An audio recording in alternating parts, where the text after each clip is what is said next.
Hello everyone, I hope you all are doing well. मेरा नाम है प्रशांत सिंह और मैं स्वागत करता हूं आप सबका दक्षिणा ई क्लासरूम प्लेटफॉर्म पे। तो गाइस, आज हम डिस्कस करने वाले हैं एमीन्स चैप्टर का लेक्चर नंबर 2। लेक्चर नंबर 1 में हमने डिस्कस किया था about introduction to amines, physical properties of amines, and उसके बाद हम डिस्कस कर रहे थे basic strength of amines, right. तो आज हम उसी को कंटिन्यू करेंगे।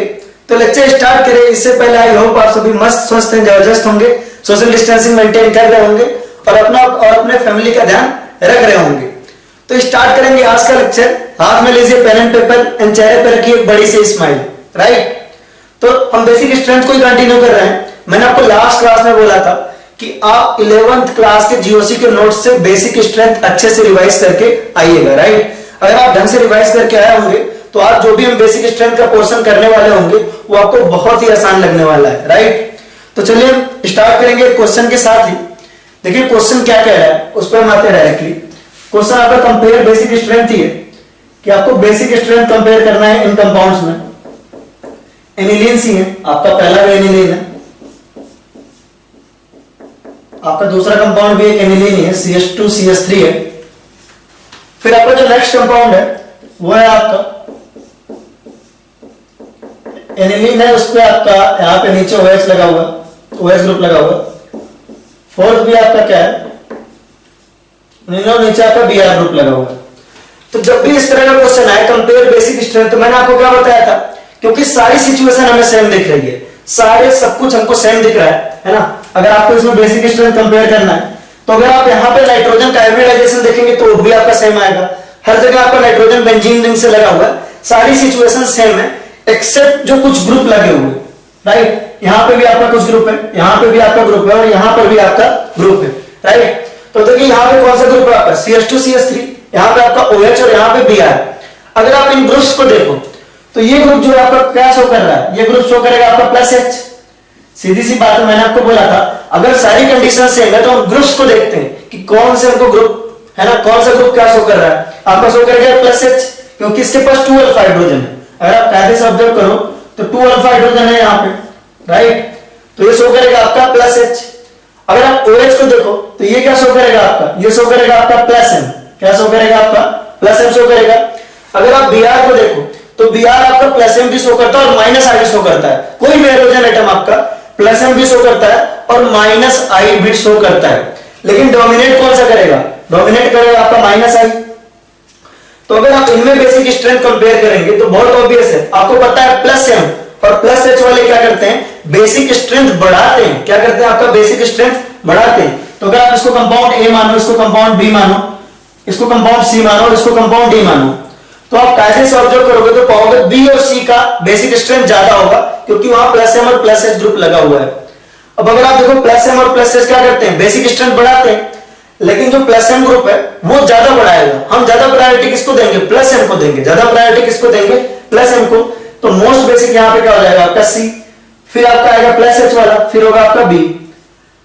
अब देखो -I क्या करता है, -I क्या करता है, बेसिक स्ट्रेंथ घटाता है ना, बेसिक स्ट्रेंथ को डिक्रीज करता है। तो डिक्रीज करने वाले से अच्छा तो है कुछ ना लगा रहे। तो आपका उसके बाद आएगा A, फिर आएगा आपका D, क्योंकि D में आपका बेसिक स्ट्रेंथ क्या है, सबसे कम है। तो आपका आंसर हो जाएगा CBAD, दैट इज करेक्ट। अब यहां पे तो हमारा क्या था, अभी तक हमने जितने भी क्वेश्चन किए बेसिक स्ट्रेंथ वहां हमारी सारी सिचुएशन सेम थी, यानी कि हाइब्रिडाइजेशन भी सेम था। नाइट्रोजन का जो यहां हाइब्रिडाइजेशन है चारों केसेस में सेम है, चार्ज भी सेम है। लेकिन अगर हाइब्रिडाइजेशन चार्ज वगैरह सेम ना हो तो क्या करेंगे, तो हम जो पहली प्रायोरिटी देंगे वो देंगे चार्ज को। किसको देंगे, हम चार्ज को देंगे पहली प्रायोरिटी, ठीक है। ऐसे एग्जांपल्स कम आते हैं चार्ज वाले, इसलिए आपको क्वेश्चन ज्यादा नहीं मिले होंगे क्योंकि चार्ज वाले क्वेश्चन आते भी कम है ना, आमतौर पे नहीं आते। लेकिन देख लीजिए, जैसे आप एग्जांपल इससे समझिएगा। जैसे आप देखिए आपका एक एग्जांपल NH2- है, ठीक है। दूसरा एग्जांपल आपका सपोज NH फिर 2- है, फिर आपका N3- है। इस तरह का केस है। यहां पे आपके पास कितना नेगेटिव चार्ज है, एक नेगेटिव चार्ज है। यहां पे आपके पास 2 नेगेटिव चार्ज है, यहां पे आपका 3 नेगेटिव चार्ज है, राइट। तो जो बेसिक स्ट्रेंथ होता है, अगर एटम्स पे चार्ज डिफरेंट हो, नाइट्रोजन एटम पे चार्ज डिफरेंट हो, तो पहली प्रायोरिटी अगर हम देखते हैं, अभी तक क्या हो रहा था, अभी तक के एग्जांपल्स में था कि नाइट्रोजन के ऊपर जो चार्ज था, अभी तक के एग्जांपल्स में क्या था कि नाइट्रोजन के ऊपर जो चार्ज था वो सेम था, नाइट्रोजन के ऊपर जो चार्ज था वो क्या था, सेम था। और बाकी सिचुएशन भी सेम थी, हाइब्रिडाइजेशन भी सेम था। लेकिन हम देख रहे हैं अगर चार्ज भी सेम ना हो, इनकेस मान लो हाइब्रिडाइजेशन भी सेम ना हो, तो हम पहली प्रायोरिटी देंगे चार्ज को, कि अगर चार्ज डिफरेंट डिफरेंट है तो क्या होगा। तो चार्ज में है कि भाई यहां पे आपका -1 का चार्ज है, यहां पे आपका -2 का चार्ज है, और यहां पे आपका -3 चार्ज है नाइट्रोजन के ऊपर। तो बेसिक स्ट्रेंथ जो होता है, सीधी सी बात है, बेसिक स्ट्रेंथ क्या होता है? बेसिक स्ट्रेंथ इस बारे में होता है कि कितना आसानी से वो अपना लोड पेयर दे देगा। अब ऑब्वियस सी बात है, जिस एटम के ऊपर है ना निगेटिव चार्ज खूब सारा है, वो निगेटिव चार्ज आसानी से दे सकता है, वो इलेक्ट्रॉन आसानी से डोनेट कर सकता है या नहीं? बेसिक स्ट्रेंथ का मतलब क्या हुआ? बेसेज आर दोस्त, है ना, जो आपका इलेक्ट्रॉन पेयर डोनेट आसानी से कर दे, यानी कि H+ आसानी से एक्सेप्ट कर ले, इलेक्ट्रॉन पेयर डोनेट कर दे। और इलेक्ट्रॉन पेयर डोनेट आसानी से तभी करेंगे जब उनके पास इलेक्ट्रॉन होगा, राइट, तब उनके पास इलेक्ट्रॉन अच्छा खासा होगा। तो अब देखें, अगर यहाँ पे -1 चार्ज, यहाँ पे -2 चार्ज और यहाँ पे -3 चार्ज है, तो बेसिक स्ट्रेंथ किसके प्रोपोर्शनल हो जाएगा? निगेटिव चार्ज के। तो बेसिक स्ट्रेंथ आपका किसके प्रोपोर्शनल हो जाएगा? Basic strength will be directly proportional to negative charge। ठीक है, बेसिक स्ट्रेंथ आपका किसके प्रोपोर्शनल है?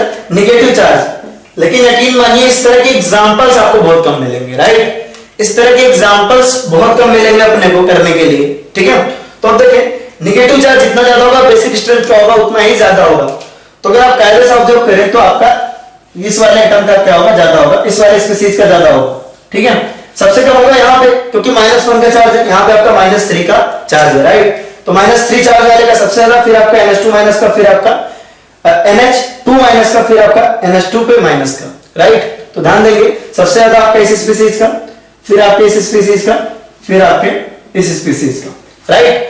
तो हमारी चार्ज क्या हो गई? फर्स्ट प्रायोरिटी हो गई। ठीक है, लेकिन चार्ज के ऊपर क्वेश्चन बहुत ही कम आते हैं, बिल्कुल बहुत ही कम आते हैं। ठीक है, तो ये आमतौर पे कई जगह बताया जाता है, कई जगह बताया भी नहीं जाता, बट आप ध्यान रखेंगे इसको, अगर चार्ज ज्यादा है तो बेसिक स्ट्रेंथ क्या होगा? ज्यादा होगा, राइट।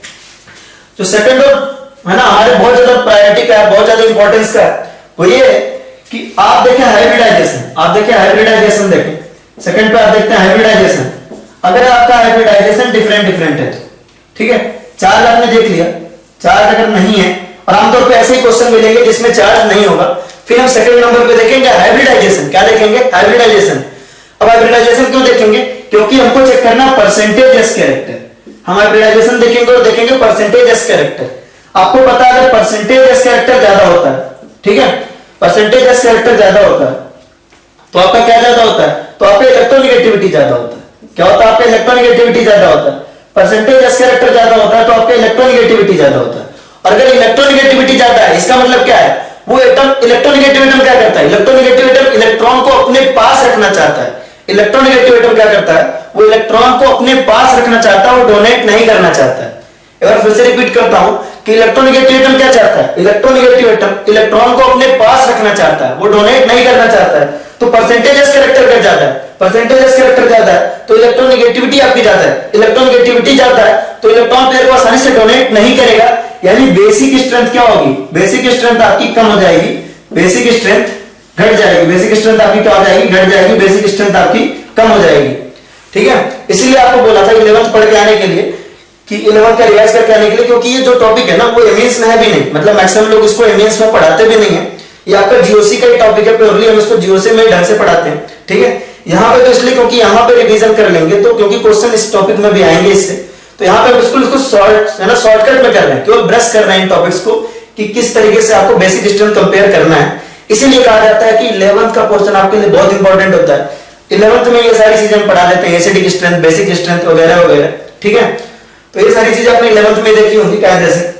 ठीक है, अगर आप पढ़ के आएंगे तो इसमें से मैक्सिमम चीजें, लगभग मैक्सिमम क्या, लगभग सारी चीजें आपको पता होंगी, फिर भी हम इसको जल्दी जल्दी ब्रशअप कर लेते हैं कायदे से, राइट। तो यानी कि सीधी सी बात है, परसेंटेज एस कैरेक्टर अगर ज्यादा है तो बेसिक स्ट्रेंथ क्या है? कम हो जाएगी। फॉर एग्जांपल, जैसे अगर हम एग्जांपल देखें,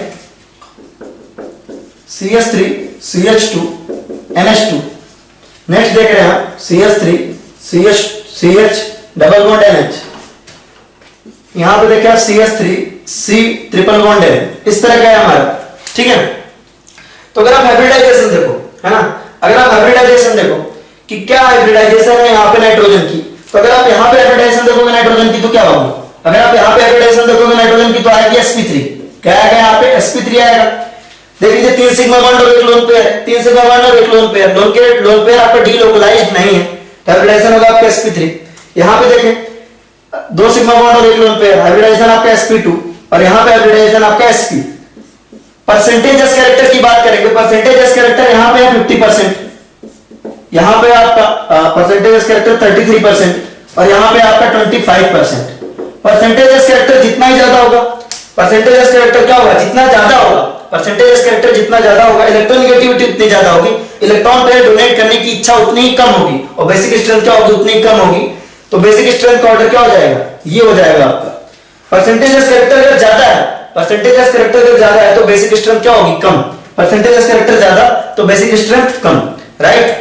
तो आप इसको नोट करिए, फिर हम आगे बढ़ते हैं।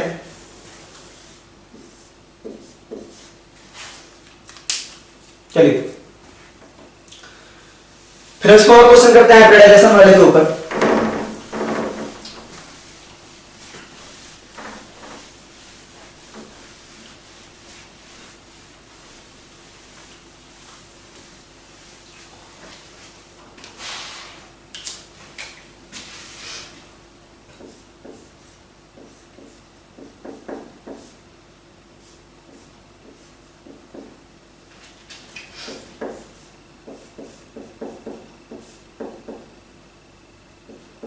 आप इन दोनों को ऑब्जर्व करो, अगर आप इन दोनों को ऑब्जर्व करो तो यहां पे हाइब्रिडाइजेशन क्या है, अगर आप यहां पे नाइट्रोजन की हाइब्रिडाइजेशन देखोगे तो हाइब्रिडाइजेशन है यहां पे नाइट्रोजन की sp2, यहां पे नाइट्रोजन की हाइब्रिडाइजेशन क्या है sp2, 2 सिग्मा बॉन्ड और एक लोन पेयर, और वो लोन पेयर आपका क्या होता है, pyridine में अगर ऐड करने की कोशिश करो, pyridine ये बहुत फेमस एग्जांपल है कि pyridine का जो लोन पेयर होता है वो डीलोकलाइजेशन में पार्ट नहीं लेता, ये वाला लोन पेयर आपका डीलोकलाइज्ड नहीं होता है, ये आपका रेजोनेंस में पार्ट नहीं लेता है, ये वाला लोन पेयर। हाइब्रिडाइजेशन आपका sp2 होता है।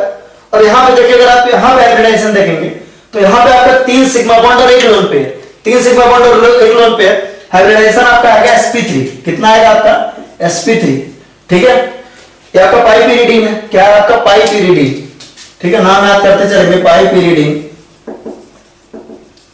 पिरिडीन पाइपीरिडीन, ठीक है। तो ध्यान दो यहां पे हाइब्रिडाइजेशन आपका sp2, कैसे, 2 सिग्मा बॉन्ड और एक लोन पेयर, और pyridine का जो लोन पेयर होगा आपको अच्छे से एरोमेटिसिटी से बताते आ रहे हैं कि ये लोन पेयर आपका डीलोकलाइज्ड नहीं होता है, ठीक है। तो 2 सिग्मा बॉन्ड और एक लोन पेयर, हाइब्रिडाइजेशन sp2, यहां पे आपका 3 सिग्मा बॉन्ड और एक लोन पेयर, हाइब्रिडाइजेशन आपका sp3 है और यहां पे sp2 है। परसेंटेज एस कैरेक्टर यहां पे ज्यादा है, परसेंटेज एस कैरेक्टर क्या है, यहां पे ज्यादा है, परसेंटेज एस कैरेक्टर का ज्यादा तो बेसिक स्ट्रेंथ क्या होगा, कम होगा, बेसिक स्ट्रेंथ कम होगा तो ये हो जाएगा आपका ऑर्डर, राइट। बहुत आसान सा केस है। नेक्स्ट हम देखते हैं डीलोकलाइजेशन, नेक्स्ट हम क्या देखते हैं, हाइब्रिडाइजेशन के अलावा हम क्या देखते हैं, डीलोकलाइजेशन देखते हैं, डीलोकलाइजेशन कि डीलोकलाइजेशन किस तरह का है, ठीक है। डीलोकलाइजेशन यानी कि रेजोनेंस, एरोमेटिसिटी, ये सारी चीजें, ठीक है।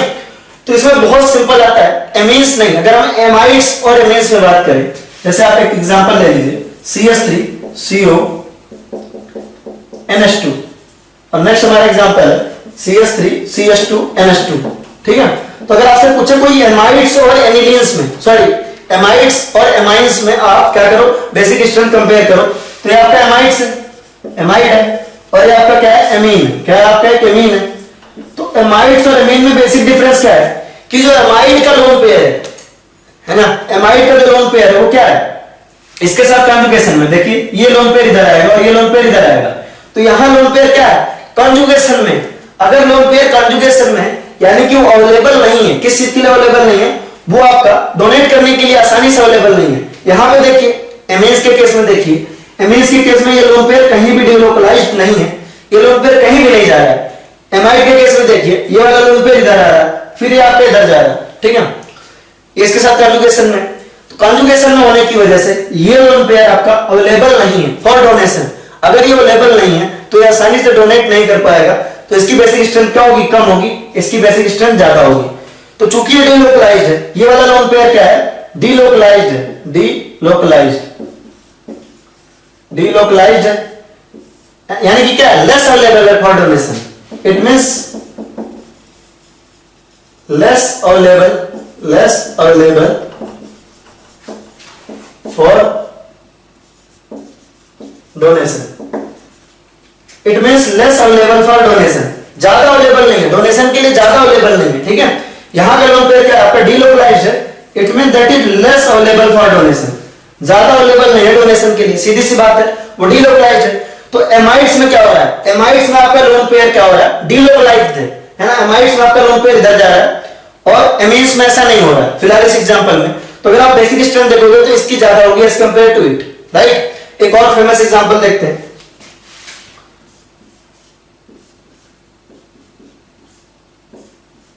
पेरिडियम ले लिया हमने,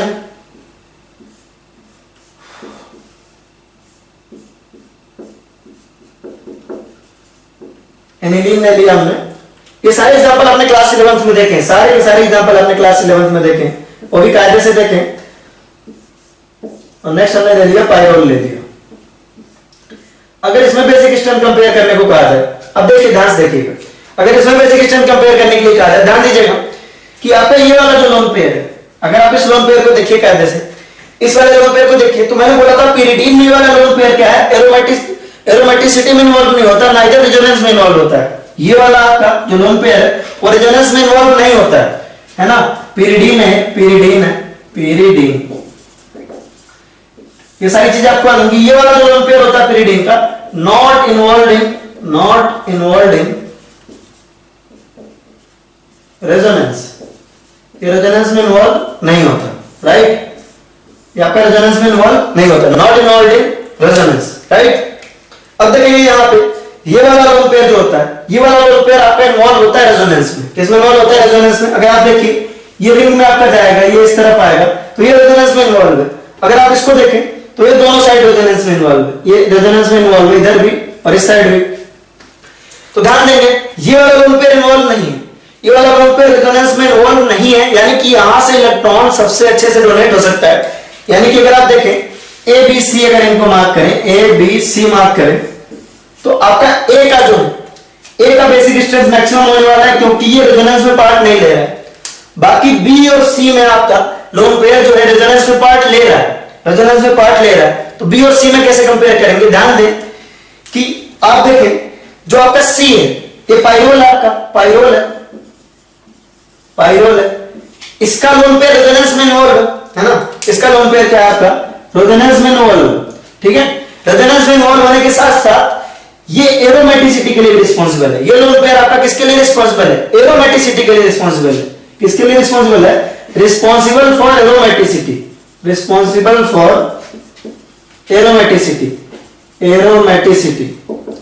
ये वाला लोन पेयर आपका क्या है, रिस्पांसिबल फॉर एरोमेटिसिटी।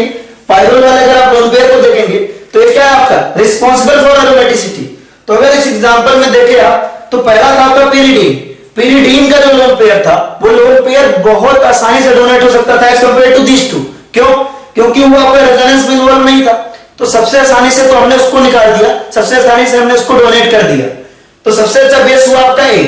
उसके अलावा अगर आप एनिलीन और पाइरोल के देखो तो दोनों के लोन पेयर, एनिलीन और पाइरोल दोनों केसेस में ही लोन पेयर रेजोनेंस में इन्वॉल्व है, लेकिन एनिलीन में जो लोन पेयर है वो एरोमेटिसिटी के लिए रिस्पांसिबल नहीं है, ये लोन पेयर आपका एरोमेटिसिटी के लिए रिस्पांसिबल नहीं है।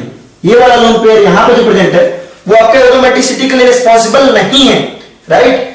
और ये वाला लोन पेयर आपका क्या है, रिस्पांसिबल एरोमेटिसिटी के लिए। तो एरोमेटिसिटी क्या होती है, अल्टीमेट स्टेबिलिटी होती है।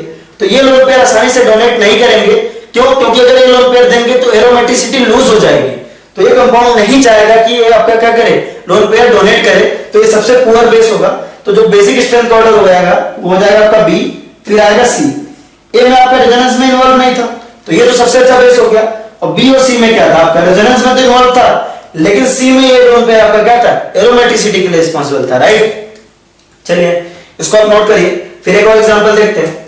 अगर आप इनको देखो, ये वाला एग्जांपल देखो आप, ये बहुत इजी केस बता रहे हैं आपको, ये वाला, ये आपका पाइरोल और ये आपका पाइरोलिडीन।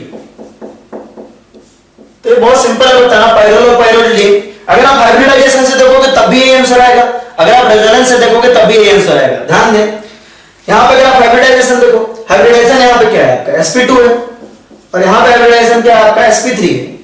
परसेंटेजेस कैरेक्टर कम है यहां पे परसेंटेजेस कैरेक्टर क्या है, कम है, परसेंटेजेस कैरेक्टर कम है।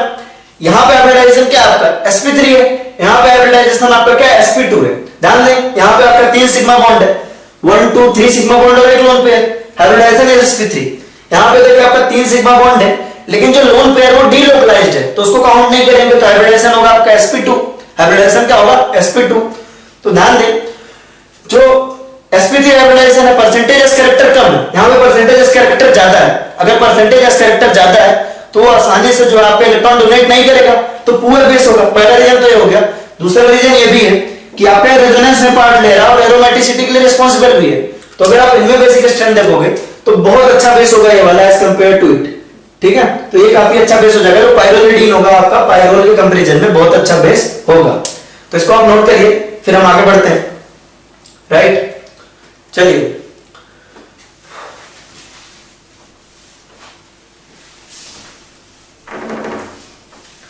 अब हम बात करते हैं एसआईपी की, स्टेरिक इनहिबिशन ऑफ प्रोटोनेशन। ठीक है, इसको अगर हमने जीओसी में पढ़ा है बहुत ढंग से, तो हम इसको क्विक रिवीजन करेंगे जल्दी जल्दी की क्या होता है।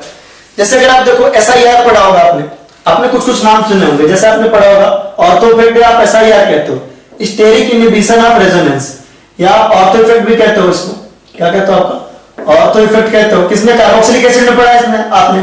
किसमें पढ़ा आपने? कार्बोक्सिलिक एसिड में, बेंजोइक एसिड में। क्या था एसआईआर और ऐसा क्या मतलब था?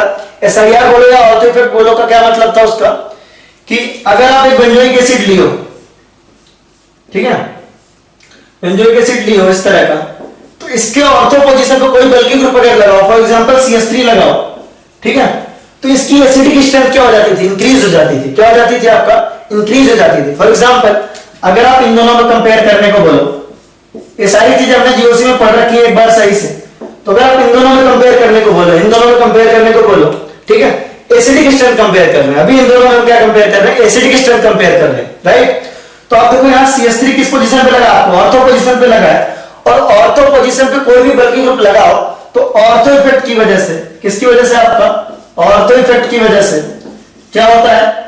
इसकी एसिडिक स्ट्रेंथ इंक्रीज कर जाती है। क्या हो जाती है? आपका इसकी एसिडिक स्ट्रेंथ इंक्रीज कर जाती है। ठीक है, तो ये आपका ज्यादा अच्छा एसिड होगा एज कंपेयर टू दिस। ठीक है, तो कार्बोक्सिलिक एसिड में यानी कि बेंजोइक एसिड में क्या हो रहा है? अगर ऑर्थो पोजीशन पे कोई बल्कि ग्रुप लगा हुआ है, ऑर्थो पोजीशन पे अगर कोई बल्कि ग्रुप लगा हुआ है, तो उसकी वजह से क्या हो रहा है? एसिडिक फैक्टर इंक्रीज कर रहा है, एसिडिक स्ट्रेंथ इंक्रीज कर रही है। तो अगर आप इन दोनों पॉइंट्स में ऑब्जर्व करो तो ये आपका बेटर एसिड है ड्यू टू ऑर्थो इफेक्ट। अपने को ढंग से पता है ortho effect in carboxylic acid अपने को कायदे से मालूम है, steric inhibition of resonance SIR. Right, और हम पढ़ने वाले एसआईपी जो आपका किसमें लगेगा? एनिलीन में लगेगा। क्या पढ़ने वाले हैं? एसआईपी। ठीक है, ये हमने जीओसी में एक बार कायदे से पढ़ा हुआ है पूरा, हम बस रिवीजन करेंगे जल्दी से एक बार क्या होता है एसआईपी, यानी कि स्टेरिक इनहिबिशन ऑफ प्रोटोनेशन। अगर आपको ये सब भूल गया है और आपने अभी भी नहीं पढ़ा है तो अच्छे से एक बार जीओसी आप पलटिए, है ना, एक बार अच्छे से बेसिक स्ट्रेंथ वाला नोट्स पलटिए, सारी चीजें वही वाली हैं, जीओसी वाली हैं। ठीक है, तो कायदे से एक बार आप इसको पलट के आइए page. Steric inhibition of protonation, steric inhibition of protonation, ये क्या होता है देखते हैं।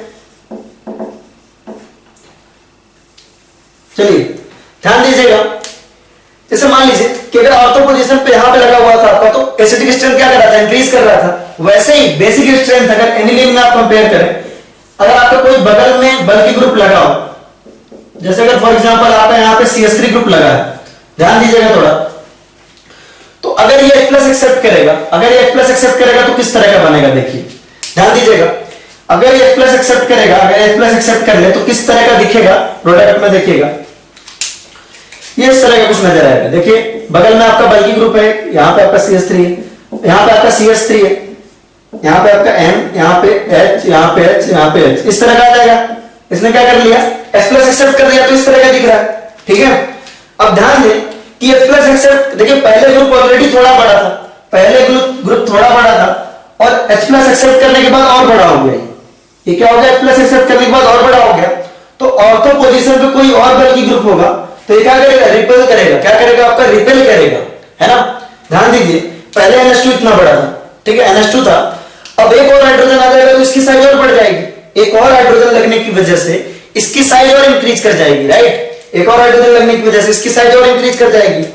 तो बगल में अगर कोई ऑर्थो ग्रुप प्रेजेंट है तो इसको और रिपल्सन प्रोवाइड करेगा। राइट, अगर मान लो कि पहले इतना बड़ा था, NH2 था, ठीक है, पहले यहाँ NH2 ग्रुप था, यहाँ पे एक बल्कि ग्रुप था CH3, तो ऑलरेडी कुछ कुछ रिपल्सन प्रोवाइड कर रहा था इसको, इस वाले ग्रुप को। ये CH3 थोड़ा बहुत रिपल्सन ऑलरेडी प्रोवाइड कर रहा था, राइट। NH2 था, यहाँ पे CH3 था, कुछ कुछ रिपल्सन ऑलरेडी प्रोवाइड कर रहा था। अगर एक H+ और आ जाएगा तो इसकी साइड और बड़ी हो जाएगी, और बड़ी हो जाएगी तो और रिपल्सन हो जाएगा। तो ऐसे केस में अगर ऑर्थो पोजीशन पे कोई बड़ा ग्रुप लगा हुआ है तो हाइड्रोजन का एडिशन है ना रिकमेंडेड नहीं है। हाइड्रोजन के एडिशन से और प्रॉब्लम हो जाएगी, और ज्यादा क्या होगा, उस पर स्टेरिक रिपल्सन लगेगा। तो यहां पे क्या हो रहा है, स्टेरिक रिपल्सन इंक्रीज हो रहा है। क्या हो रहा है आपका, स्टेरिक रिपल्सन इंक्रीज हो रहा है। स्टेरिक रिपल्सन क्या हो रहा है आपका, इंक्रीज हो रहा है। यानी कि यहां पे H+ का एडिशन इतना अच्छा नहीं है ना, आपका H+ का एडिशन आपका इतना अच्छा नहीं हो पा रहा है, क्योंकि H+ के एडिशन से रिपल्सन इंक्रीज हो रहा है। तो ये फॉरवर्ड में कम आएगी, ये रिएक्शन आपकी क्या होगी, फॉरवर्ड में कम आ पाएगी। ठीक है, अगर आप इसको दोनों साइड देखें, तो ये रिएक्शन आपकी क्या होगी, फॉरवर्ड में कम आ पाएगी, फॉरवर्ड में कम आ पाएगी। क्यों आ पाएगी, देखिए कम आ पाएगी। क्यों कम आ पाएगी इसको देखते हैं। क्योंकि अगर आप यहां पे H+ लगाओगे, है ना, अगर आप यहां पे H+ लगाओगे तो ये ग्रुप और बड़ा हो जाएगा, राइट। तो ऑर्थो पोजीशन पे लगे होने की वजह से क्या होगा, और रिपल्सन इंक्रीज होगा, तो H+ ये आसानी से ले नहीं पाएगा, यानी कि अच्छा बेस नहीं होगा। तो ध्यान रखेंगे। ऑर्थो इफेक्ट कार्बोक्सिलिक एसिड में क्या होता था, कार्बोक्सिलिक वाले एसिड के केस में क्या होता था, अगर आपके ऑर्थो पोजीशन पे कोई बल्कि ग्रुप लगा हुआ है, कार्बोक्सिलिक एसिड के केस की बात हो रही है अभी, है ना, वहां पे अगर ऑर्थो पोजीशन पे कोई बल्कि ग्रुप लगा हुआ है तो उसकी एसिडिक स्ट्रेंथ बहुत अच्छी बढ़ जाती थी ड्यू टू ऑर्थो इफेक्ट। तो अगर आप इन दोनों में कंपेयर करें तो ज्यादा अच्छा एसिड कौन सा होगा, ये वाला होगा।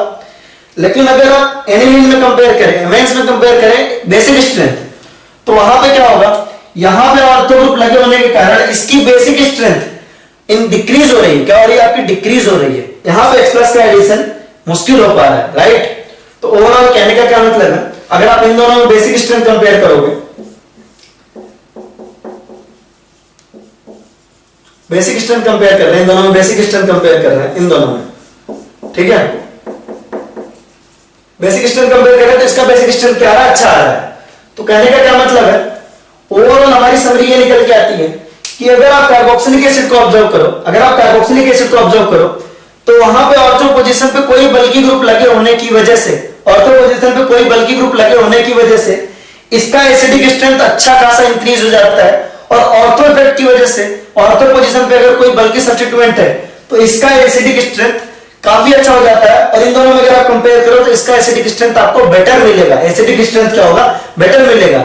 लेकिन SIP steric inhibition of protonation नाम नहीं है, स्टेरिक इनहिबिशन ऑफ प्रोटोनेशन, यानी कि स्टेरिक रिपल्सन की वजह से, इनहिबिशन मतलब क्या होता है, मना करना। प्रोटोनेशन में प्रोटोनेशन हो रहा है ना, यहाँ पे देखिए H+ यहाँ ऐड हो रहा है, H+ ऐड होना यहाँ पे फिजिबल नहीं हो पा रहा है। क्यों, क्योंकि स्टेरिक रिपल्सन हो रहा है। तो क्या हो रहा है आपको देखिए, स्टेरिक रिपल्सन की वजह से, यहाँ पे स्टेरिक रिपल्सन की वजह से H+ का एडिशन इनहिबिट हो रहा है ना। H+ के एडिशन को क्या कहते हैं, प्रोटोनेशन कहते हैं। H+ के एडिशन को क्या कहते हैं, प्रोटोनेशन कहते हैं। और एक बल्कि ग्रुप लगे होने की वजह से उसका इनहिबिशन हो रहा है ना। उसके मतलब आपका H+ का एडिशन इतना फिजिबल नहीं हो पा रहा है, H+ का एडिशन पॉसिबल नहीं हो पा रहा है। तो ये क्या कर रहा है, स्टेरिक रीजंस की वजह से प्रोटोनेशन को क्या कर रहा है, इनहिबिट कर रहा है। क्या कर रहा है आपका, इनहिबिट कर रहा है। तो इसको कहते हैं स्टेरिक इनहिबिशन ऑफ प्रोटोनेशन। यानी कि अगर ऑर्थो पोजीशन पे कोई बल्कि ग्रुप है तो प्रोटोनेशन आसानी से पॉसिबल नहीं है, यानी कि उसका बेसिक स्ट्रेंथ क्या होगा, डिक्रीज करेगा। तो अगर आप इन दोनों में बेसिक स्ट्रेंथ कंपेयर करोगे तो यहां पे ऑर्थो पोजीशन पे CH3 लगे होने की वजह से SIP हो जाएगी। क्या हो जाएगी, SIP हो जाएगी, स्टेरिक इनहिबिशन ऑफ प्रोटोनेशन हो जाएगा। ये जो आपका ऑर्थो पोजीशन पे ग्रुप है ये नहीं चाहेगा कि यहाँ H+ का एडिशन हो, तो आपका क्या होगा, इसकी बेसिक स्ट्रेंथ कम हो जाएगी और इस तरह हो जाएगा, राइट। तो इन दोनों में डिफरेंस प्रॉपर क्लियर रखें और बिल्कुल क्रिस्टल क्लियर रखें, राइट। तो ये हमारा था SIP steric inhibition of protonation, right. इसको हमने कायदे से GOC में पढ़ा था तो आपको याद भी होगा मोस्ट प्रोबेबली, लेकिन यहां भी मैंने आपको थोड़ा बहुत टाइम लेकर तो समझा दिया ही ऑलरेडी, राइट। चलिए अब बात करते हैं फेज की, है ना, कि अगर आपको फेज दिया हो कि एक्वस फेज में बेसिसिटी कंपेयर करना है, कि एक्वस फेज में बेसिसिटी बताइए, तो सिंपल सी बात है, पहले देखेंगे ध्यान से। जैसे मान लो आपको ये दिया है CH3 का होल थ्राइस M, फिर आपको दिया है CH3 का होल ट्वाइस NH, फिर आपको दिया है CH3NH2। तो आप देखिए ध्यान से देखें, अगर इनमें बेसिक स्ट्रेंथ पूछा जाए, इनमें आपका बेसिक स्ट्रेंथ पूछा जा रहा है कि किस तरह का बेसिक स्ट्रेंथ होगा, तो अगर आपसे गैस फेज में पूछा जाए, किसमें पूछा जाए, गैस फेज में, कि गैस फेज में बेसिक स्ट्रेंथ क्या होगा, तो अभी मैंने आपको बताया था कि जितना ज्यादा उसके ऊपर प्लस एम प्लस आई और प्लस एच ग्रुप होंगे उतना ही अच्छा बेस होगा। तो यहां देखिए प्लस आई ग्रुप खूब सारे हैं, टर्शियरी एमीन है, ये आपका क्या 3 डिग्री है, ये आपका 2 डिग्री है, ये आपका 1 डिग्री है। तो अगर आप गैस फेज में कंपेयर करो तो सीधी सी बात है आपको केवल प्लस आई देखना है। क्या देखना है? आपका प्लस आई देखना है कि कितना ज्यादा प्लस आई है। यहां पे आपके 3 ग्रुप हैं, प्लस आई वाले 3 ग्रुप हैं, है ना, और यहाँ पे आपके प्लस आई वाले 2 ग्रुप है, यहाँ पे आपका प्लस आई वाला 1 ग्रुप है। तो बहुत ऑब्वियस है कि आपका ये ऑर्डर होना चाहिए, ठीक है, आपका ये वाला ऑर्डर होना चाहिए। तो गैस फेज में आपका ऑर्डर यही होगा, बिल्कुल यही होगा, इसमें कोई डाउट वाली बात नहीं है। तो जितना ज्यादा प्लस आई ग्रुप है, यहाँ पे आपके 3 मिथाइल ग्रुप है, आपके यहाँ पे कितने ग्रुप है? 3 मिथाइल ग्रुप है, यानी कि 3 प्लस आई ग्रुप है। यहाँ पे आपके 2 मिथाइल ग्रुप है, यानी कि 2 प्लस आई ग्रुप है। यहाँ पे आपका एक ही मिथाइल ग्रुप है, यानी कि 1 प्लस आई ग्रुप है, राइट। तो आपका जो बेसिक स्ट्रेंथ का ऑर्डर होगा सिंपल सा है कि 3 मिथाइल ग्रुप वाला ज्यादा प्लस आई लगाएगा, 3 मिथाइल ग्रुप वाला ज्यादा प्लस आई लगाएगा, तो आपका क्या होगा? वहां बेसिक स्ट्रेंथ इंक्रीज हो जाएगी। प्लस आई जितना ज्यादा बेसिक स्ट्रेंथ उतना ही ज्यादा, सीधी सी बात है। लेकिन अगर आपसे बात की जाए एक्वस फेज की, तो यहां पे ध्यान दीजिएगा, बात की जाए किसकी? एक्वस फेज की बात किया जाए, ये इंपॉर्टेंट है। इस पे सीबीएसई ने एआईपीएमटी 1994 पे क्वेश्चन भी आ चुका है एक्वस फेज में, ऑल्दो आने के चांसेस थोड़े कम है, लेकिन फिर भी अच्छे से देखना है क्योंकि डायरेक्टली रिजल्ट पूछता है इसका। तो ध्यान देंगे एक्वस फेज में क्या होगा, ठीक है। तो एक्वस फेज में हमको ये तो कंसीडर करना ही है कि कितना प्लस आई लग रहा है ना, हमको प्लस आई तो कंसीडर करना ही है। उसके अलावा हमको दूसरा फैक्टर भी कंसीडर करना है। कौन सा फैक्टर? सॉल्वेशन वाला फैक्टर। कौन सा फैक्टर? आपका सॉल्वेशन वाला फैक्टर। अब ये क्या कहने का मतलब है, इसको समझेंगे। जैसे फॉर एग्जांपल अगर आप प्राइमरी एमीन देखें, अगर आप NH3 देखें, NH3 क्या करेगा? H प्लस एक्सेप्ट करेगा। सिमिलरली आपका CH3NH2 है, वो भी आपका H प्लस एक्सेप्ट करेगा। सिमिलरली आपका CH3 होल ट्वाइस NH है, वो भी आपका H प्लस एक्सेप्ट करेगा। और यहां पे आपका CH3 का होल थ्राइस N है, ये भी आपका H प्लस एक्सेप्ट करेगा। तो फाइनली ये पानी में दिखेगा कैसा, उसकी बात कर रहे हैं। पानी में दिखेगा कैसा? ध्यान दीजिए कि प्लस आई क्या कह रहा है? प्लस आई कह रहा है आपका, प्लस आई कह रहा है कि 3 डिग्री का आपका ज्यादा होना चाहिए as compare to 2 degree, as compare to 1 degree. फिर आपका नंबर आना चाहिए किसका? NH3 का आना चाहिए। क्यों? क्योंकि प्लस आई ग्रुप कहां ज्यादा है? प्लस आई ग्रुप आपका 3 डिग्री में सबसे ज्यादा है। मिथाइल ग्रुप कहां सबसे ज्यादा है? मिथाइल ग्रुप सबसे ज्यादा है 3 डिग्री में। मिथाइल ग्रुप सबसे ज्यादा कहां है? 3 डिग्री एमीन में। यहां पे आपका मिथाइल ग्रुप मैक्सिमम है, ठीक है। यहां पे आपका 2 मिथाइल ग्रुप है, यहां पे आपका 1 मिथाइल ग्रुप है। और अगर आप अमोनिया में बात करो तो एक भी मिथाइल ग्रुप नहीं है। तो अगर आप प्लस आई ग्रुप से देखोगे तो आपका ऑर्डर होना चाहिए 3 डिग्री, 2 डिग्री, 1 डिग्री, फिर है ना अमोनिया गैस। वही चीज आपका गैस फेज में होता था। गैस फेज में आपको सिर्फ इतना देखना है, लेकिन एक्वस फेज में आपको सॉल्वेशन वाला फैक्टर भी कंसीडर करना है। तो सॉल्वेशन वाला फैक्टर क्या है उसको देखते हैं। अगर आपने इसको सॉल्वेट कराया तो यहाँ पे NH4 प्लस आ गया, आपने इसको कराया तो आएगा CH3 NH3 प्लस, यहां पे आएगा आपका CH3 whole twice NH2 plus, यहां पे आएगा आपका CH3 whole thrice NH plus. तो अगर आप यहां पे हाइड्रोजन गिनो तो हाइड्रोजन आएंगे यहां पे 4, हाइड्रोजन यहां पे आ रहा है 4, मतलब हाइड्रोजन ऐसे जो हाइड्रोजन बॉन्डिंग कर सकते हो, ऐसे हाइड्रोजन जो हाइड्रोजन बॉन्डिंग कर सकते हो, है ना। यहां पे अगर देखो ऐसे हाइड्रोजन जो हाइड्रोजन बॉन्डिंग कर सकते हो आपके 3, नाइट्रोजन से जुड़े हुए कितने हाइड्रोजन है? 3।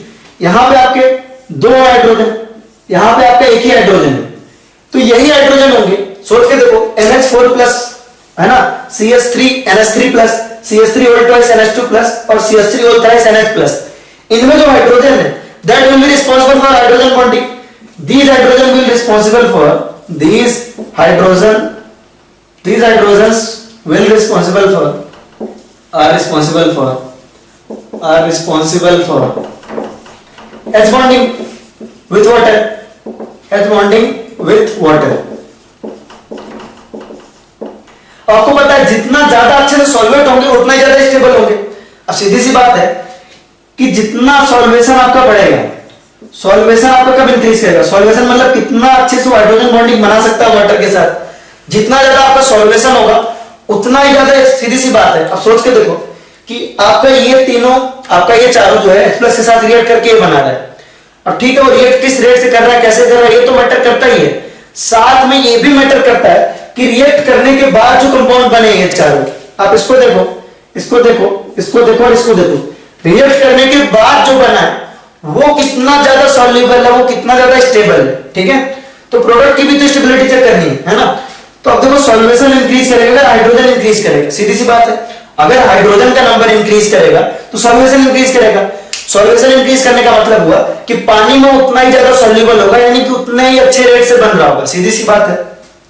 अगर आप देखो कि जितना ज्यादा हाइड्रोजन होंगे, नाइट्रोजन से जुड़े हुए हाइड्रोजन का नंबर अगर बढ़ेगा, नाइट्रोजन से अटैच्ड है ना, नाइट्रोजन से अटैच्ड नंबर, अगर हाइड्रोजन का नंबर आपका इंक्रीज होगा, नाइट्रोजन से अटैच्ड हाइड्रोजन का नंबर इंक्रीज होगा, मतलब हाइड्रोजन बॉन्डिंग इंक्रीज हो रहा है।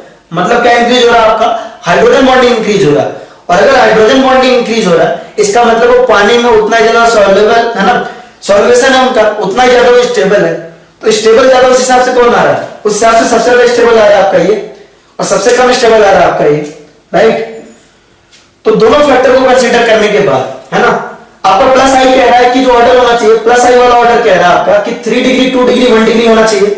और सॉल्वेशन क्या कह रहा है आपका, सॉल्वेशन कह रहा है सबसे अच्छा होना चाहिए आपका अमोनिया का, क्योंकि अमोनिया से जो बन रहा है वो ज्यादा हाइड्रोजन बॉन्डिंग बना रहा है। फिर हो रहा है आपका 1 डिग्री का, फिर हो रहा है आपका 2 डिग्री का, फिर हो रहा है आपका 3 डिग्री का, राइट। ये चीज समझ में आ रही है आपको। तो आपका नॉर्मल कंडीशन क्या कह रहा था, नॉर्मल कंडीशन कह रहा था, गैसियस फेज क्या कह रहा था, गैसियस फेज में अगर आप देखो तो 3 डिग्री 2 डिग्री 1 डिग्री और NH3 होना चाहिए था। और सॉल्वेशन वाला फैक्टर कह रहा है कि NH3 होना चाहिए, क्योंकि इसके पास हाइड्रोजन ज्यादा है। तो H+ एक्सेप्ट करने के बाद जो स्पीशीज बनेगी वो वाटर के साथ अच्छा हाइड्रोजन बॉन्डिंग बना पाएगी, राइट। उसके बाद 1 डिग्री होना चाहिए, क्योंकि 1 डिग्री में 3 हाइड्रोजन है, ये भी अच्छा खासा वाटर के साथ सॉल्युबल होगा। तो यहाँ पे देखो हाइड्रोजन का नंबर कम होता जा रहा है। तो अगर आप यहाँ पे ऑब्जर्व करो तो हाइड्रोजन का नंबर कम होता जा रहा है। हाइड्रोजन का नंबर कम होने का क्या मतलब है, हाइड्रोजन बॉन्डिंग कम कर पाएगा, यानी पानी में उतना स्टेबल नहीं होगा, ज्यादा स्टेबल वाला होगा। तो सॉल्वेशन वाला फैक्टर ये कह रहा है। तो सीधी सी बात है, एक फैक्टर आपको ये बता रहा है, दूसरा फैक्टर ये बता रहा है, यानी कि नेट रिजल्ट जो है, आप इसको नोट कर लिया हो तो हम देखते हैं। नेट रिजल्ट एक्सपेरिमेंटल होने वाला है। नेट रिजल्ट क्या होने वाला है, एक्सपेरिमेंटल होने वाला है। तो याद रखेंगे, इसके लिए मैं नेक्स्ट बता देता हूं आपका कि आपके लिए क्या होता है, 2 डिग्री 1 डिग्री 3 डिग्री होता है, 2 डिग्री 1 डिग्री 3 डिग्री, और फिर आपका आता है एमाइन आता है, मतलब अमोनिया आता है। क्या आता है आपका, अमोनिया आता है, NH3। ये होता है ऑर्डर कब, जब मिथाइल होता है। किस केस में आपका, मिथाइल वाले केस में, इस वाले केस में, राइट, मिथाइल वाला केस है ना। यानी कि सबसे ज्यादा होता है आपका CH3 होल ट्वाइस N, फिर आपका आता 1 डिग्री दैट इज CH3NH2, फिर आता है आपका 3 degree that is CH3 whole thrice N, फिर आता है आपका अमोनिया, राइट। तो ऑर्डर क्या हुआ आपका मिथाइल के केस में 2 डिग्री 1 डिग्री 3 डिग्री, फिर आपका NH3। ये एक्वस फेज में। गैसियस फेज में तो सिंपल है, गैसियस फेज में आपका 3 डिग्री 2 डिग्री 1 डिग्री, मतलब जो आपका प्लस आई कह रहा है गैसियस फेज में आपका जो प्लस आई कह रहा है वही होगा, राइट।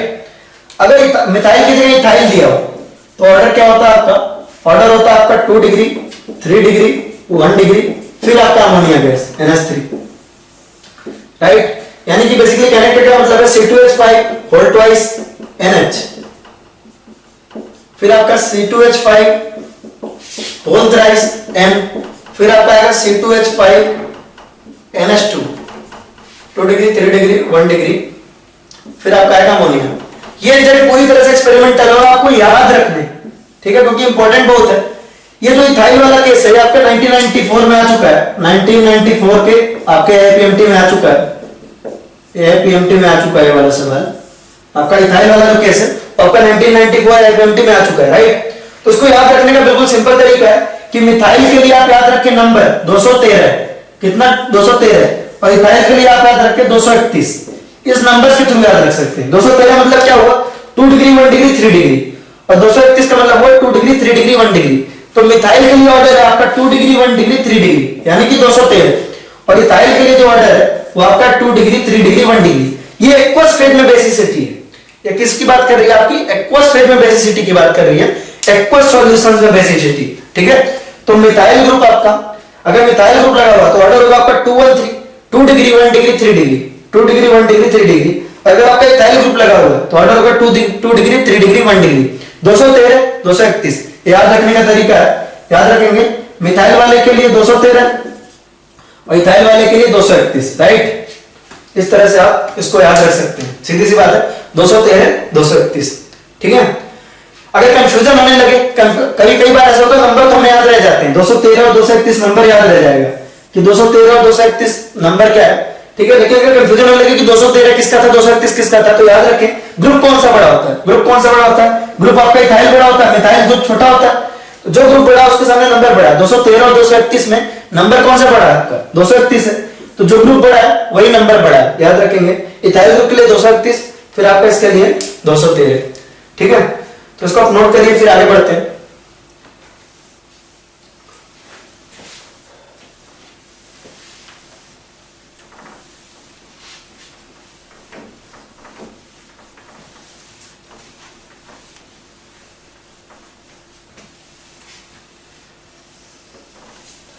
नेक्स्ट अगर आपने है ना पढ़ा हो 11th क्लास में पढ़ा होगा आपने इसको, गुआनिडीन के बारे में, ठीक है।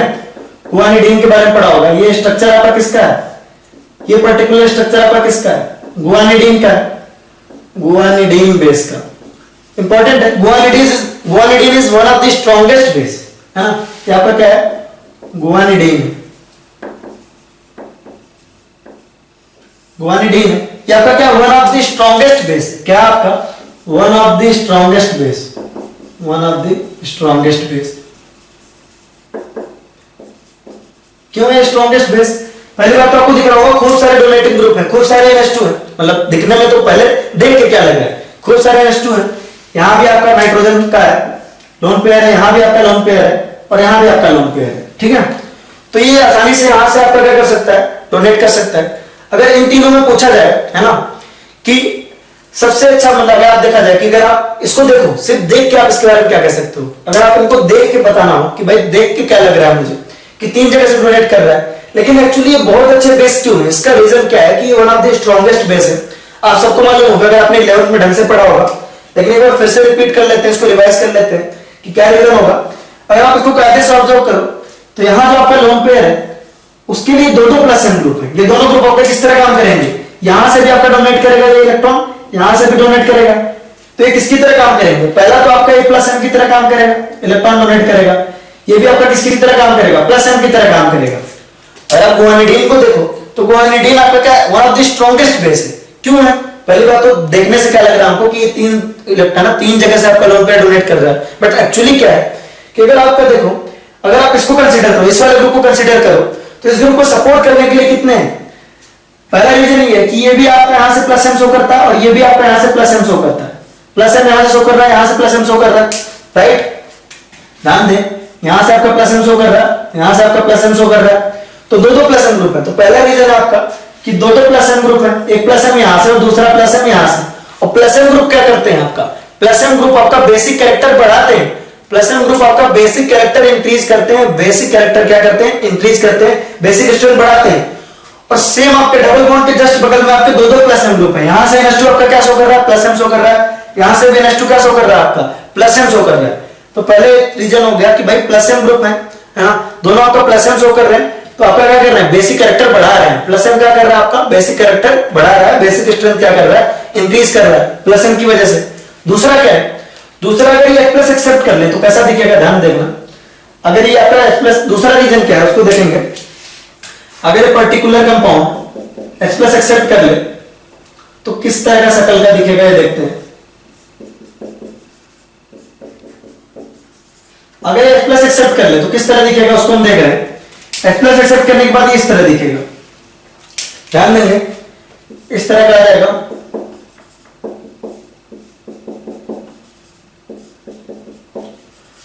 ठीक है, तो आपका H+ एक्सेप्ट करने के बाद ये बन रहा है, राइट। अब ऑब्वियस सी बात है, प्रोडक्ट जितना स्टेबल बनेगा उतना आसानी से H+ एक्सेप्ट करेगा, सीधी सी बात है।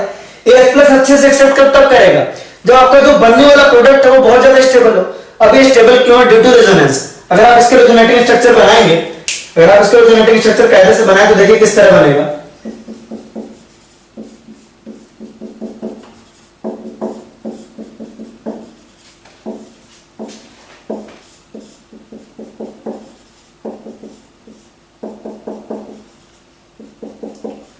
इस तरह बनेगा, ठीक है। तो ध्यान दो कि पहला रीजन तो क्या था, इतना अच्छा बेस होने की वजह से पहला रीजन क्या था कि आपके 2-2 प्लस एम ग्रुप है, यहां भी आपका प्लस एम शो कर रहा है, यहां भी आपका प्लस एम शो कर रहा है। तो प्लस एम से क्या कर रहे हैं, ये इसका बेसिक स्ट्रेंथ इंक्रीज कर रहे हैं। प्लस एम से क्या कर रहे हैं, आपका बेसिक स्ट्रेंथ इंक्रीज कर रहे हैं, राइट। पहली चीज तो हो गई। दूसरी चीज हो गई कि H प्लस एक्सेप्ट करने के बाद जो इसका कॉन्जुगेट एसिड बनेगा या जो प्रोडक्ट बनेगा वो कितना स्टेबल है। तो अगर आप उसको ऑब्जर्व करो तो ये आपका प्रोडक्ट बन रहा है, और प्रोडक्ट क्या है आपका, रेजोनेटिंग स्ट्रक्चर है ना। इसके रेजोनेटिंग स्ट्रक्चर को ऑब्जर्व करो तो ये क्या आपके इक्वली कंट्रीब्यूटिंग रेजोनेटिंग स्ट्रक्चर है। क्या है आपके equally contributing resonating structure, equally contributing resonating structure.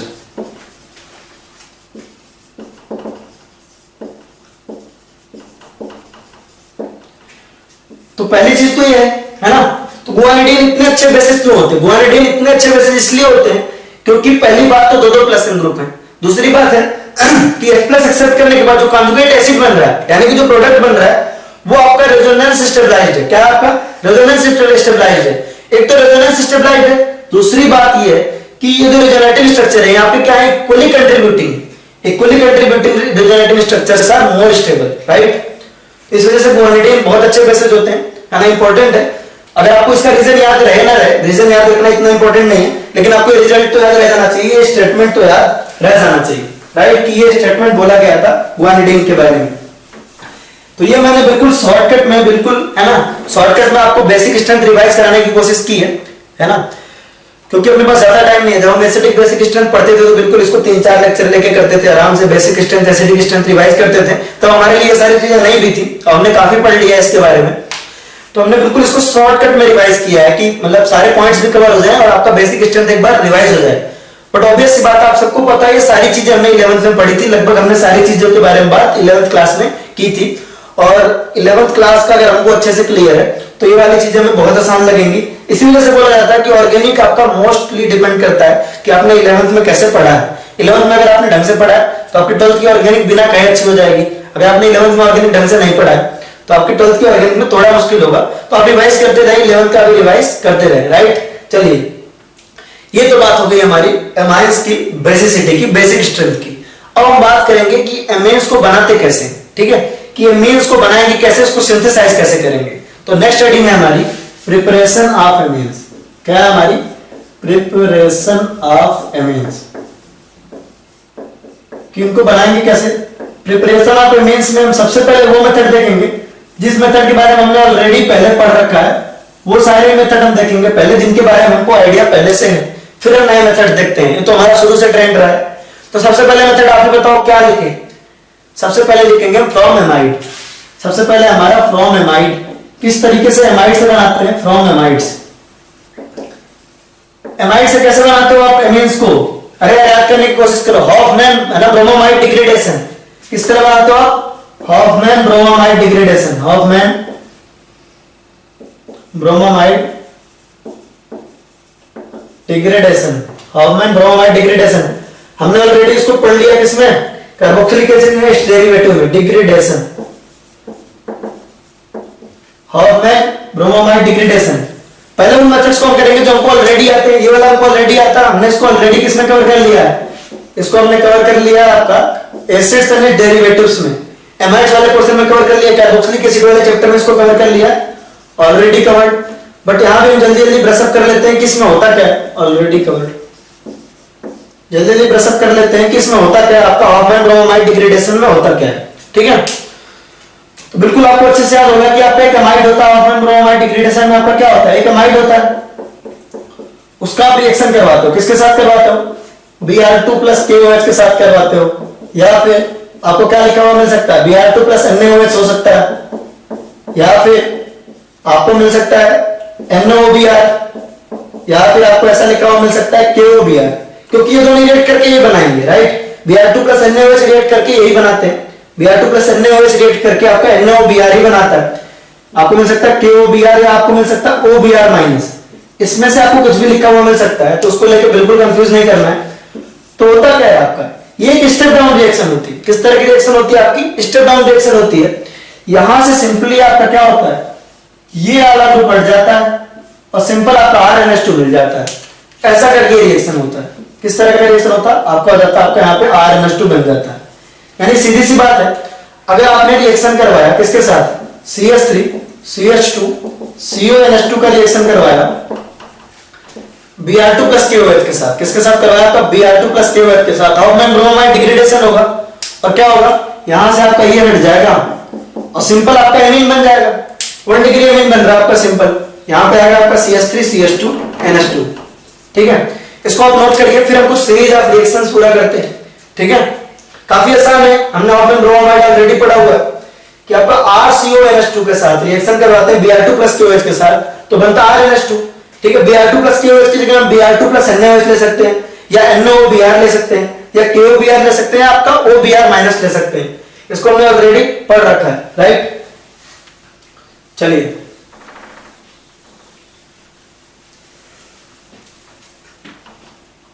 Next है हमारा सीरीज ऑफ रिएक्शंस, कुछ देखते हैं।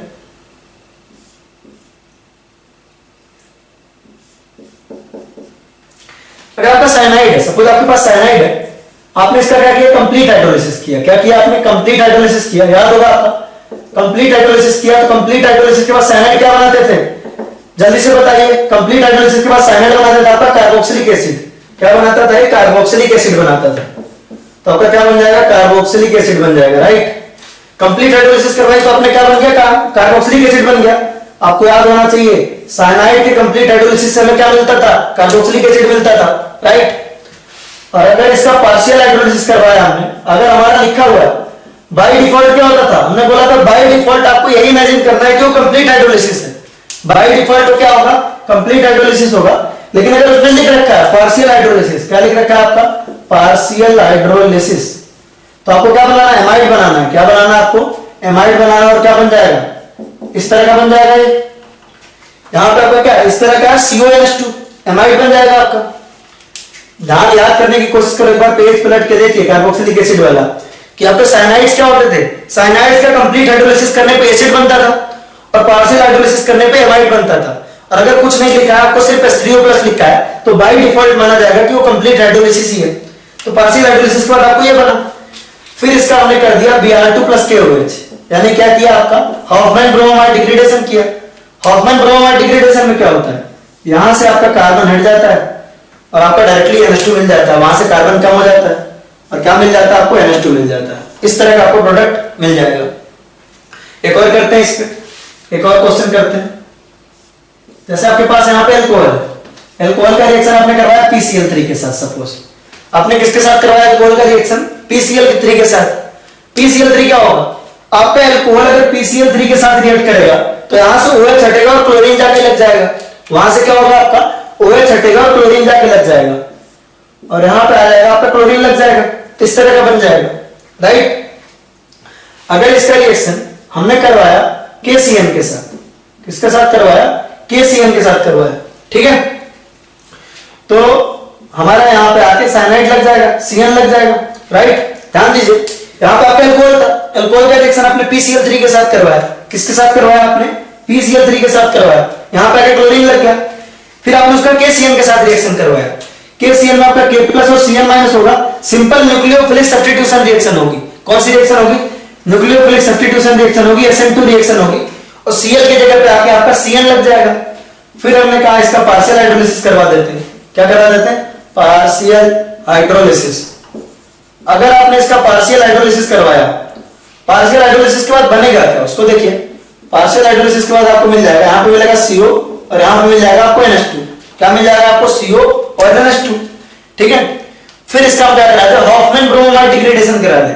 हॉफमैन ब्रोमाइड डिग्रेडेशन क्या होता था आपका? Br2 प्लस KOH, ठीक है। Br2 प्लस KOH, ठीक है। तो Br2 प्लस KOH के साथ रिएक्शन हुआ तो यहां से आपका क्या होगा? CO हट जाएगा और सिंपल NH2 डायरेक्टली कनेक्ट हो जाएगा। तो आपको बता दें CO हटा देना है बस। स्टेप डाउन रिएक्शन है, एक कार्बन का नंबर कम हो जाएगा और यहां आके आपका डायरेक्टली कम हो जाएगा। तो हम क्या देख रहे हैं? बेसिकली प्रिपरेशन ऑफ इमेज देख रहे हैं। उसमें से हमने हॉफमैन ब्रोमाइड डिग्रेडेशन तो हमने ऑलरेडी कवर कर लिया था। ये हमने कुछ एग्जांपल्स देखे हॉफमैन ब्रोमाइड डिग्रेडेशन के ऊपर, है ना। तो हॉफमैन ब्रोमाइड डिग्रेडेशन में सिंपली क्या था? एमाइड था आपका, RCONH2 था, RCONH2 था। वहां से हम क्या कर रहे हैं? CO ग्रुप हटा रहे हैं। CO ग्रुप हटने के बाद क्या हो रहा है? आपका NH2 ग्रुप लग जा रहा है। बिल्कुल सिंपल सा केस है, इसको हमने पहले भी देख रखा है अच्छे से। तो आप, है ना, पिछला चैप्टर अगर कार्बोक्सिलिक एसिड के नोट्स पलट के देखेंगे, उसको देख के आप रिवाइज भी कर सकते हैं। और ये हमने बिल्कुल दो सिंपल एग्जांपल किए। This is all about Hoffmann bromide degradation, right. तो इसी के साथ हमारा लेक्चर नंबर 2 ऑफ एमईएस खत्म होता है। मिलेंगे अब अगले लेक्चर में, तब तक के लिए ढंग से पढ़ाई करिए। Take care, tata, bye bye.